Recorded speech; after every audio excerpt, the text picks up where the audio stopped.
Here's 5 things I see from working with people whose parents moved countries for work.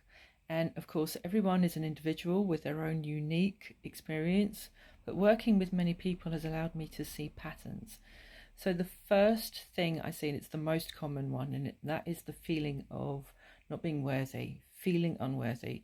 And this is often linked to because parents have moved for economic reasons, and then they don't have a support network around them, and there's many different reasons why, but the children have been brought up with this idea of money being safety, money being needed, money being worked for, and the parents are not able to be around for their kids because their number one reason for moving is for that financial stability. Maybe they've moved from an area, a part of the world where there wasn't a lot of money available, and they wanted that better life, a better experience. So that can leave a lot of adult children with a sense of unworthiness, and that shows up in their work, in their relationships. So the second thing I see a lot is guilt. And that's so closely related to the unworthiness because, in the childhood, they wanted attention, but their parents were doing important things, working, doing what they can to keep the stability going, working hard. And there's this strong working hard ethic, but the child is young, they have needs. Those needs aren't being met, but a child has needs, and that's a fact of life. But those needs weren't being met, and not through any bad intention of the parents. The parents are working hard, doing what they can to survive, to make a better life. The child ends up with a feeling of guilt, especially in adulthood. They have this strong feeling of guilt, especially in relationships. And the third thing that I see in a lot of people is a fallout among siblings, some conflict among siblings. So while feeling close, and there is a lot of closeness, there's also conflict. Sometimes it's not said, it's not spoken about. Sometimes it's quite verbal and often spoken about, and it's tainting the family life. And the parents are left wondering, that the parents who are now older, not knowing what's happened because they just worked and did everything they could to better everyone's lives. But the kids, the adult children, have got this high element of conflict going on.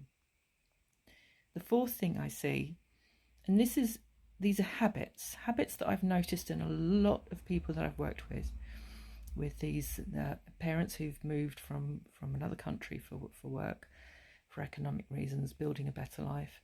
And that is, these habits are things like thumb sucking, grazing, different issues with food, eating a lot of fast food, having different dietary things going on, or even things like frequent bouts of crying and like habitual crying.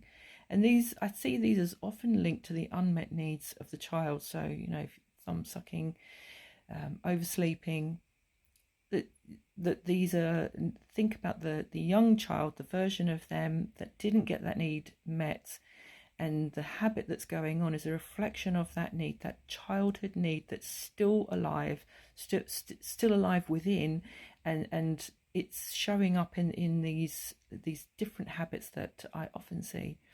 And number 5 is something I've seen this a lot, and it's genitourinary issues. So, and that's a very medical term, but another way to say that is sort of like sacral chakra or root chakra issues. And these can be things like UTIs, frequent UTIs. So different infections that can happen repeatedly, perhaps at times of stress at different times. It can show up in men as impotence, in women as vulvadynia, different issues like that. It could even be urinary issues, having to wear pads a lot, slight amounts of incontinence, leaking, and even bedwetting.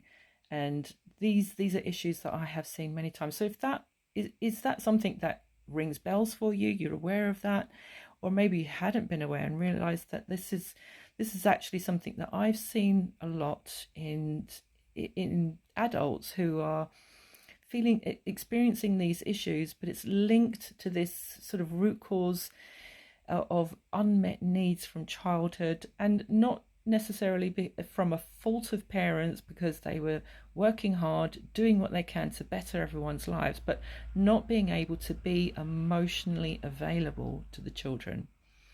So I hope that helps to bring some awareness to something that you might be experiencing and gives you some answers.